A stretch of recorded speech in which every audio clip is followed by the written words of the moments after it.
Hello everyone, thanks for coming and checking out another one of my awesome videos. Now, when you think back to game consoles that help put gaming on the map, I think we all have to step back and appreciate the PlayStation 2. This was and actually still is the biggest and best-selling console of all time, and it helped popularize the idea of a DVD player in millions of people's homes. Some people actually blame the PlayStation 2 for putting the Dreamcast out of business and chasing Sega out of the console space. And they also blame the PlayStation 2 for killing off more traditional hardware from Nintendo, as the GameCube being the last powerful piece of hardware that Nintendo would release that was as relatively as powerful as what Sony and Microsoft were putting out. Nintendo from that point on would switch up to more gimmicky consoles like the Wii, Wii U, and Switch that they have out currently. So, while the PlayStation 2 currently holds the record for most consoles sold all time, the Switch very well might end up catching it at some point. I think it's a blast from the past to go back and play the PlayStation 2 because there's just so many iconic games. I really wanted to put together an amazing list of games for everyone today, so I hope you enjoy it. I will point out that not every game on this list is exclusive to the PlayStation 2, and these are all pretty well-known games and perhaps maybe even a hidden gem or two. I also think it's super interesting because I feel like the biggest leap to gaming actually happened from the PlayStation 2 to the PlayStation 3 era, as well as the Xbox to the Xbox 360. That leap from non-HD to HD is just phenomenal.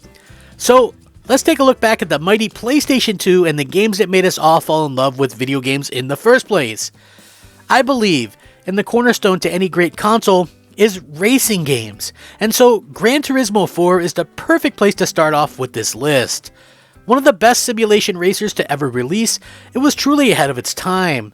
I have to admit, it still looks pretty good even in 2024. There's so much content jam-packed into this game that you'll have stuff to do for weeks and weeks.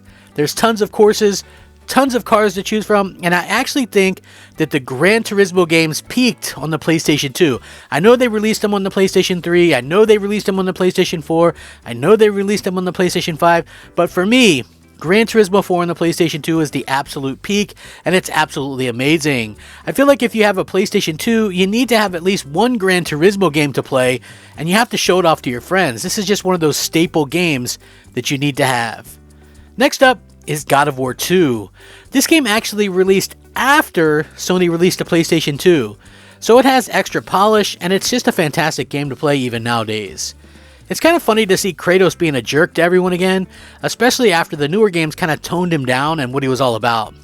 God of War 2, of course, takes place in an alternate version of Greece, and it takes up right after the events of the previous game. It's of course using a fixed camera angle, and gameplay loop is tied to combos, and, believe it or not, QTEs, which was the style at the time. So I tied an onion to my belt, which was the style at the time. God of War 2 is simply a thrill ride on the PlayStation 2. And while there is a HD remaster playable on the PlayStation 3, I still think it's worthy to play on the PlayStation 2, and it's well worth your time. And it's one of the goriest, most action-packed games that you can play in 2024. It'll always be one of my all-time favorite games, so go ahead and give it a try if you haven't already given it a try. Now, not every great PlayStation 2 game was an exclusive, and one of my all-time favorites is X-Men Legends. Believe it or not, this was before the MCU, and it was an incredible top-down RPG that you could play with co-op. Of course you could play it with your friends. They actually released a sequel as well, which is pretty epic in and of itself. The action RPG combat fits really well into this game and the universe, and being able to change your characters on the go was a huge selling point for me personally. There's 15 playable characters, and you can level up and upgrade throughout the game as you go along. If you had to compare the game to another style of game, I'd say it kind of reminds me of Diablo in the way that it feels, but since it's X-Men, it's automatically better. Just kidding, but not really. Anyway, a ton of fan favorite characters are here, and the collectibles make it fun to go back and play through the game multiple times. This is most definitely a game that I highly recommend, and if you're an X-Men fan, you might not ever see these characters all in the same place in the game again, so go ahead and give it a try. Next up is Kingdom Hearts. Now, this franchise got its start on the PlayStation 2, and it's one of the best games that you can play on the console, bar none. Kingdom Hearts has the gameplay sort of like Final Fantasy, but in the Disney world. You play as a character Sora, and you end up with a main party that can even include characters like Donald Duck. It's really cool to see, and really cool to play through the Disney world. You can level up as you fight and defeat the various bosses, and you can gain new abilities as you grow stronger. For an action RPG, the game is actually quite linear, but that's not always a bad thing. I always think it's crazy when people just want everything to be like open world, open world, open world. And I think it's one of the reasons why I like some of these old school games so much, is because I actually prefer that this game is kind of like going from point A to point B, and there's a ton of awesome Disney content and characters, and it has a ton of side quests to keep you busy for a very long time. Kingdom Hearts has blossomed into one of the best RPG franchises of all time, and, the first game is absolutely incredible and holds up so well in 2024. Next up, I wanted to do Simpsons Hit and Run. Now, this game started off as sort of a sequel to Simpsons Road Rage, which, as you know, if you follow my channel, it's one of my all-time favorite games. But instead of being a crazy taxi clone, they went for being a Grand Theft Auto clone, and I think it worked out pretty well. So instead of picking up people and taking them to their destinations, you go off on different quests, and you can get out of your vehicle and pretty much run amok wherever you want. There's tons of collectibles and fun Simpsons Easter eggs, and if you're a fan of my channel, you know how much I love The Simpsons.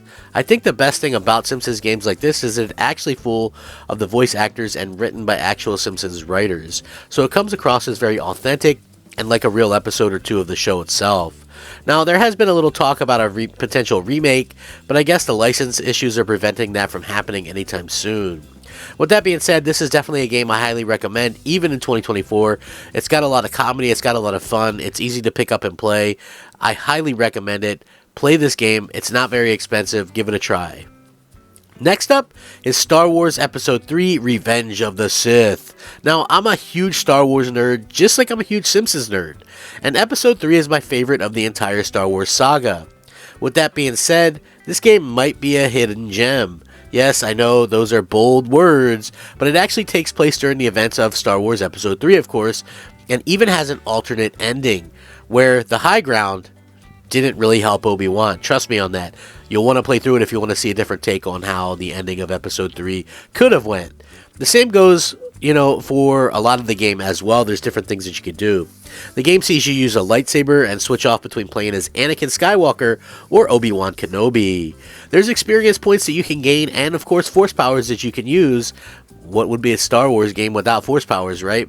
Anyway, while the powers aren't as cool or as good as the ones in The Force Unleashed, it's still a lot of fun to go through the game. There's also a multiplayer dual game mode as well, where you can fight against a second player locally, and it's a nice added game mode to have in my opinion. There's a lot of bang for your buck here, and even though it's a licensed game, I feel it's well worth playing, and one of the better games on the PlayStation 2. I realize those are fighting words for many people, but still, I find it to be an incredible game nonetheless.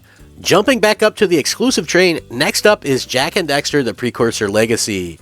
Naughty Dog was coming off huge success of the Crash Bandicoot games, and then they moved on to the Jak and Daxter franchise. Not a bad way to make a living if you ask me. This game is still a blast to play, and in general, it's an evolution on the Crash Bandicoot series itself. The Precursor Legacy, of course, is a 3D platformer, and your objective is to gather items to progress through the levels themselves. You control Jak, who in the first game can't talk, which is a little weird, but in the subsequent games he actually can talk, which I think is the better choice for it. He has access to, typical platform abilities, double jumping, his spinning kick, glide punching, and things like that. You have a life meter which decreases whenever you're hit by enemies or falls from long distances, or you make contact with hazardous surfaces, of course. Now, the Precursor Legacy offers several collectibles for the players as well that you can collect. The main objects are power cells, which are used to energize machinery to reach new levels. You really can't go wrong with any of the Jak and Daxter games on PlayStation 2, and obviously Naughty Dog went on to do Uncharted, The Last of Us after these games, but I've always hoped that they would go back to Jak one day because, we can always use good platformers, and I feel like we don't get enough of these games, but I absolutely love the Jak and Daxter trilogy. Next up is Lord of the Rings: The Return of the King. Surprisingly, the EA Lord of the Rings games slapped extra hard back in the day, I have to admit it. They looked good, had cutscenes from the actual movies, and they had a satisfying gameplay loop. The game itself is an awesome hack and slash game that has multiple different attacks that work almost, pretty much against certain enemies. Certain ones work against certain enemies, and so on and so forth. And each character has its own combos and things that they can do that others can't. One of the things this game does that the previous two games in this series didn't do was allow you to interact with certain things in the environment. So you can use a weapon like a catapult or a trebuchet, as it were. And this game is surprisingly co-op, which again, the others in the series weren't. So they really kind of evolved the series between the three games. Now, a unique aspect to the game is that you can improve all your characters instead of just one at a time when you level up. And there's 9 playable characters in the game, and of course, each one of these plays differently than the others, so the game offers a lot of replayability. I own the trilogy of these games on PS2, and I highly recommend them to any of you if you're a Lord of the Rings fan, or perhaps you're just a fan of awesome hack and slash games, but these are some of the best and some of the ones that I always recommend to people with a PlayStation 2, so give it a try if you haven't already. My next game might be a little controversial, Blade 2. Now, I put this game on here because I just remember having so much fun with it back in the day. I know they're making a new Blade game, and that's super exciting for me because I like the Blade franchise and the Blade movies, and I know they're making a new Blade movie as well, and I'm super stoked about it. Now, Blade 2 isn't a particularly great game by any means, but it is sort of a fun little beat 'em up if you ask me. I think the thing that's going to be the hardest for most people to get used to in this game is the fighting mechanics themselves, which use the thumbsticks to kind of punch and attack. I think when you get the hack and slash elements of the game down, it really starts to become fun for everybody. Now, a cool feature to the game is something called Rage Mode, where the meter fills up slowly and activates the rage within Blade. Pretty awesome if you ask me. It's pretty neat, and I believe one of the coolest things about the game itself. While Blade 2 didn't win any awards, it's still a fun romp on a Saturday night, and if you're a fan of the franchise, whether it be movies or whether it be the games or whether it be the future of the franchise, I think it's definitely worth picking up and playing, even if it isn't a great game by normal standards. Next up is a fan favorite, and I'm sure that everybody knows Time Splitters. I honestly don't know anyone at the time who wasn't obsessed with this game. It was sort of the next step evolution of GoldenEye and even Perfect Dark on the Nintendo 64, but everything cranked up to 11 in all possible ways for the PlayStation 2. Now, the game has a story mode that can be played alone or co-op, of course, with another player. Every level in the story can be played on 3 difficulty settings, which I think is cool. So if you want to play on a harder kind of level, you can do that, or an easier level. There's several different aspects, such as enemies' aggressiveness and the addition of new areas that can vary in function of how you choose the difficulty. So choose the difficulty wisely if you play the game. So it actually takes place on fictional locations between the years 1935 and 2035. Time Splitters has a multiplayer mode, also known as the arcade, where 4 players can use different kind of weapons and things like that to fight against each other, and there's 10 computer controlled bots that can compete individually or in up to 4 different teams in certain modes. There's 6 multiplayer modes, and aspects of each mode, such as weapons and the levels available, the winning conditions, and managing characters, can be customized to match your preference. So that's really cool. Like, there's a lot of customization options in this as well.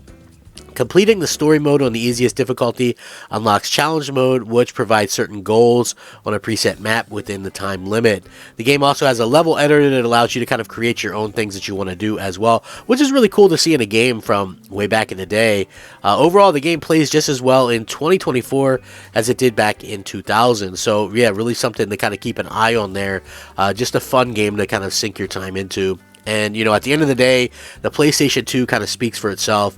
One of the all-time greatest consoles, has some of the best games ever created on it, was just a breath of fresh air back in the day, and still holds up well. Like, if you have a PlayStation 2, I always say, hey man, you have a piece of history and a part of the gaming world where everybody started to be a gamer, I think, right? Like, it was around that time where so many more people were becoming gamers, and I love that. So anyway, thank you all so much for joining me and watching my channel and watching my video. If you enjoy the content, please leave a like or possibly consider subscribing. I very much appreciate it. You guys are amazing. I hope you all have fun. Game on and have a great day.